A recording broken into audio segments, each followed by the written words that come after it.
మత్స్యకార భరోసా అన్నది ప్రతి ఏప్రిల్ 15 నుంచి జూన్ 15 మధ్యలో క్రమం తప్పకుండా జగన్ మత్స్యకారులకు తోడుగా ఉంటూ మత్స్యకార భరోసా ఇచ్చాడు.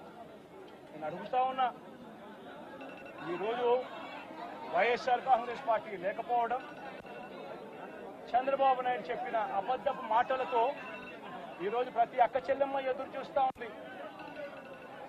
ఆ రోజు చంద్రబాబు నాయుడు అన్న మాట, జగన్ అయితే కేవలం ఒక్క 15,000 మాత్రమే ఇస్తాడు పిల్లల్ని బడికి పంపిస్తే, చంద్రబాబు నాయుడు అధికారంలోకి వస్తే 15,000 నీకు, 15,000 నీకు, 15,000 నీకు, 15,000 నీకు, 15,000 నీకు, నలుగురున్నారా మీ ఇంట్లో పిల్లలు 60,000, మళ్ళా ఇంట్లో వాళ్ళ అమ్మను చూపించి నీకు 18,000. ఇవన్నీ మాటలు మాట్లాడి ఈరోజు ప్రతి అక్క అడుగుతా ఉంది. ఎన్నికలప్పుడు చెప్పిన మాట ఏంది? ప్రతి 18 సంవత్సరాలు నిండిన ప్రతి వయసు గల అక్క, 18 నుంచి 59 సంవత్సరాల గల వయసు గల అక్కకు, అక్క చెల్లెమ్మకు ప్రతి నెల 1,500 ఇస్తానన్నాం. ఈరోజు రాష్ట్రంలో ఓటర్ల జాబితా తెలుసు మీకు. 4,12,00,000 మంది ఓటర్లు ఉన్నారు. ఓటర్ల జాబితా అంటే దాని అర్థం ఏమిటి? దాని అర్థం వాళ్ళందరూ కూడా 18 సంవత్సరాలు పైబడిన వయసు పడిన వాళ్ళనే కదా దాని అర్థము. మరి అందులో 2,10,00,000 మంది అక్క చెల్లెమ్మలు ఉన్నారు, 18 సంవత్సరాలు పైచుకు పడిన వాళ్ళు. ఆ 2,10,00,000 మంది అక్క చెల్లెమ్మలకు పెన్షన్ తీసుకుంటున్న వాళ్ళు కాస్తో కూస్తో కొంచెం పక్కన పెట్టినా కూడా 1,80,00,000 మంది అక్క చెల్లెమ్మలు ఈరోజు మాకు 1,500 ప్రతి నెల ఇస్తానన్నావు, ఏమైంది మా 1,500, మా పరిస్థితి ఏమిటి, నీకు ఓటేషన్ నీ మాటలు నమ్మి అని చెప్పి అడుగుతా ఉన్నారు అక్క చెల్లెమ్మలు. ప్రతి అక్క ప్రతి పిల్లలు అడుగుతా. జగన్మామ ఉన్నప్పుడు క్రమం తప్పకుండా జగన్మామ 15,000 మా అమ్మకి ఇచ్చేవాడు అమ్మఒడి కింద. నువ్వు తల్లికి వందనం అన్నావు, మా ఇంట్లో 4 పిల్లలు ఉన్నారు, 60,000 మా ఇంటికి ఇస్తానన్నావు, ఎప్పుడు ఇస్తావు, ఎందుకు ఇవ్వడం లేదు అని చెప్పి అడుగుతా ఉన్నారు. పిల్లలు అడుగుతా ఉన్నారు, తల్లులు అడుగుతా ఉన్నారు, ప్రతి రైతు అడుగుతా ఉన్నాడు. వ్యవసాయం మొదలైపోయింది, వేగంగా నీకు వ్యవసాయం పనులు జరుగుతూ ఉన్నాయి. రైతు భరోసా సొమ్ము జగన్ ఉంటే వచ్చేది.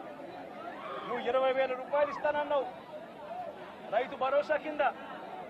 పెట్టుబడి సహాయం కింద 50 లక్షల మంది రైతన్నలు ఇవాళ అడుగుతా ఉన్నారు, మా పెట్టుబడి సాయం కింద 20,000 ఇస్తానన్నావు, ఏమైందా డబ్బు అని చెప్పి రైతన్నలు ఎదురు చూస్తూ అడుగుతా ఉన్నారు.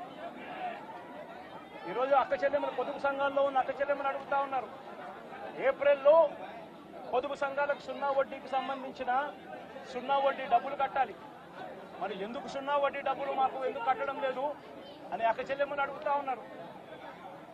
చదువుకుంటున్న పిల్లలు అడుగుతా ఉన్నారు, ఆ అక్క చెల్లెమ్మలు అడుగుతా ఉన్నారు. ఆ పిల్లలు చదివిస్తా ఉన్న అక్క చెల్లెమ్మలు, మా పిల్లలు చదువులు పోతా ఉన్నారు, కాలేజీలు అడుగుతా ఉన్నాయి ఫీజులు కట్టమని చెప్పి, సర్టిఫికెట్లు ఇవ్వమంటున్నాయి, సర్టిఫికెట్లు ఇవ్వమని చెప్పి కాలేజీలు అంటా ఉన్నాయి. 2 క్వార్టర్లు 2 త్రైమాసికాలకు సంబంధించి విద్యా దీవెన ఇవ్వడం లేదు, ఎందుకు ఇవ్వలేదు అని, వసతి దీవెన ఎందుకు ఇవ్వడం లేదు అని చెప్పి తల్లులు అడుగుతా ఉన్నారు, మత్స్యకారులు అడుగుతా ఉన్నారు, మత్స్యకార భరోసా ఏమిటి అని చెప్పి. ఇవన్నిటి నుంచి కూడా చంద్రబాబు నాయుడు ప్రజలను దారి తప్పించేందుకు, ప్రజలెవరూ కూడా ప్రశ్నించే పరిస్థితి రాకూడదు అనే ఉద్దేశంతో ప్రజల్లో భయాందోళన క్రియేట్ చేసే కార్యక్రమంలో భాగంగా ఈ మాదిరిగా దాడులు చేస్తూ, ఈ మాదిరిగా అన్యాయాలు చేస్తూ, ఈ మాదిరిగా తాను దిగజారిన రాజకీయాలు చేస్తా ఉన్నాడు. ఇది నేను ఒకటే హెచ్చరిస్తా ఉన్నా, ఖచ్చితంగా వీటి మీద ప్రొటెస్ట్ జరుగుతుంది. అసెంబ్లీ రోజున, గవర్నర్ ప్రసంగం రోజున ఉభయ సభలను ఉద్దేశించి గవర్నర్ మాట్లాడే ప్రసంగంలో గవర్నర్ను ఖచ్చితంగా నిలదీస్తూ, గవర్నర్ ప్రసంగాన్ని అడ్డుతగులుతూ, గవర్నర్ను ఖచ్చితంగా నిలదీస్తూ వైఎస్ఆర్సీపీ గలం విప్పుతుంది. దాని తర్వాత ఖచ్చితంగా మళ్ళీ మంగళవారము వైఎస్ఆర్సీపీకి సంబంధించిన ఎమ్మెల్సీలు, ఎమ్మెల్యేలు, ఎంపీలు, రాజ్యసభ సభ్యులు, లోక్సభ సభ్యులు అందరూ కూడా ఢిల్లీకి వెళ్తారు.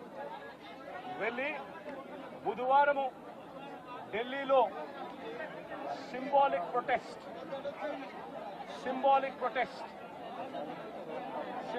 ధర్నా ఢిల్లీలో చేసే కార్యక్రమం కూడా చేస్తాం. రాష్ట్రంలో జరుగుతూ ఉన్న దాడులు, రాష్ట్రంలో ఉన్న లా అండ్ ఆర్డర్ పరిస్థితులను దేశమంతా కూడా చూసేట్టుగా, దేశమంతా కూడా దీన్ని గమనించి, దేశమంతా కూడా దీన్ని ప్రొటెస్ట్ను వాళ్ళు కూడా ప్రొటెస్ట్ చేసే విధంగా దీన్ని హైలైట్ చేసే కార్యక్రమం చేస్తాం. ప్రధానమంత్రి గారి అపాయింట్మెంట్ ఇప్పటికే అడగడం జరిగింది. అమిత్ షా గారిని ప్రెసిడెంట్ అపాయింట్మెంట్ కూడా అడగడం కూడా జరుగుతుంది. వీళ్ళందరూ కూడా అపాయింట్మెంట్ ఇస్తే వీళ్ళందరినీ కూడా కలిసి వీళ్ళందరికీ కూడా చెప్పే కార్యక్రమం కూడా చేస్తాం. సరే, ఈ ఇష్యూలో మీ చెప్పేటప్పుడు నువ్వు ఫ్లో పోతుంది కదా. నువ్వు ఎంత ఆంధ్రజ్యోతి విలేకరు అయితే మాత్రం మధ్యలో వచ్చి చెప్పడం ధర్మం కాదు కదా. ఏం చెప్తా ఉంటే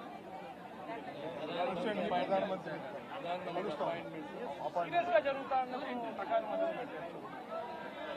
ప్రధానమంత్రి అపాయింట్మెంట్ను, హోంమంత్రి అపాయింట్మెంటు, ప్రెసిడెంట్ గారి అపాయింట్మెంటు, వీళ్ళ ముగ్గురు అపాయింట్మెంట్ కూడా అడగడం జరుగుతూ ఉంది. వీళ్ళ ముగ్గురిని కూడా కలిసే కార్యక్రమం కూడా జరుగుతుంది. వాళ్ళ అపాయింట్మెంట్లు ఇస్తే వాళ్ళని కూడా కలిసే కార్యక్రమం జరుగుతుంది. జరిగి వీళ్ళందరినీ కూడా రాష్ట్రంలో జరుగుతూ ఉన్న దిగజారిన పరిస్థితులను ఎక్స్ప్లెయిన్ చేసి రాష్ట్రంలో ప్రెసిడెంట్ రూల్ పెట్టాల్సిన అవసరం ఎంత ఉంది అని చెప్పి కూడా గట్టిగా వాళ్ళ దృష్టికి తీసుకొని పోవడం కూడా జరుగుతుంది. చెప్పమని అడుగుతున్నాను. ప్రధానమైన డిమాండ్ ఈ ఇన్సిడెంట్లో అన్నా, ఇన్సిడెంట్లో ప్రధానమైన డిమాండ్ ఈ ఇన్సిడెంట్లో ప్రధానమైన డిమాండ్ ఒకటేనా, ఆ కుటుంబం ఏం పాపం చేసిందని చెప్పి ఆ కుటుంబంలో ఒక మనిషిని చంపారు. చంపడమే కాకుండా ఆ కుటుంబాన్ని అప్రతిష్ట పాలు చేస్తూ ఆ పిల్లాడి మీద ఎలాంటి చెప్పుకోదగ్గ హత్యలు చేసిన కేసులో, లేకపోతే ఒక ఫ్యాక్షన్ కేసులో, లేకపోతే తన ఒక ఫ్యాక్షన్ లీడర్ కిందనో, ఒక హత్యలు చేసిన వ్యక్తి కిందనో తనను ఒక ప్రొజెక్ట్ చేసి పోలీసులు ఏ రకంగా ఆ వ్యక్తి, ఆ పిల్లాడి వ్యక్తి ఆ జీవితము, ఆ కుటుంబం జీవితంతో చెలగాటలాడుతూ ఏ రకంగా వ్యక్తిత్వ హరణ చేస్తూ ఉన్నారో ధర్మమేనా? లేకపోతే మీకైనా కానీ ఎవరైనా కూడా ఇదే మాదిరిగా చేసి మీరు హత్య కాబట్టి సింపతైజ్ చేయాల్సింది పోయి సింపతైజ్ చేయకపోగా మీరు హత్య రాజకీయాలు చేసే వాళ్ళు అన్నట్టుగా, మీరు ఫ్యాక్షన్ రాజకీయాల్లో ఉన్నట్టుగా, మీరు ఇంతకు ముందు ఏదో చేశారని చెప్పి తప్పుడు ప్రచారం చేసి ఆ తప్పుడు ప్రచారంలో భాగంగా మిమ్మల్ని చంపారని చెప్పి మీ మీద చేస్తే మీకు నచ్చుతుందా? కనీసం పోలీసులు అనే వాళ్ళు ప్రేక్షక పాత్ర వీడి చంద్రబాబు నాయుడు అనే వ్యక్తి క్షమాపణ చెప్పాలి. మోస్ట్ ఇంపార్టెంట్ థింగ్, రాష్ట్రంలో జరుగుతూ ఉన్న దాడులను తాను ఖండించి క్షమాపణ చెప్పి ఇక మీదట ఇలాంటి పరిస్థితులు ఉండవు అని చెప్పి ప్రజలకు భరోసా ఇవ్వాలి. వైఎస్ఆర్సీపీకి ఓటు వేసిన వాళ్ళకు కూడా భరోసా ఇవ్వాలి. ఎందుకనంటే ఈరోజు ముఖ్యమంత్రిగా తాను ఉన్నాడు అని అంటే కేవలం వైఎస్ఆర్సీపీ నుంచి కూడా ఒక 10% ఓట్లు అటువైపున తన మోసానికి అటువైపున నమ్మి అటువైపున పోయిన ఓట్లే కదా. ధర్మంగా అది కదా ఈ మాదిరిగా చేయడం. మొట్టమొదటిసారిగా చంద్రబాబు నాయుడు క్షమాపణ చెప్పాలి. పోలీసులు వాళ్ళ విధులు నిష్పక్షపాతంగా చేసే విధంగా పోలీసులు అడుగులు ముందుకు వేయాలి. ఇవన్నీ జరిగే దానికోసమే ఒత్తిడి తీసుకొచ్చే కార్యక్రమంలో భాగంగా ఇవన్నీ చేస్తారు.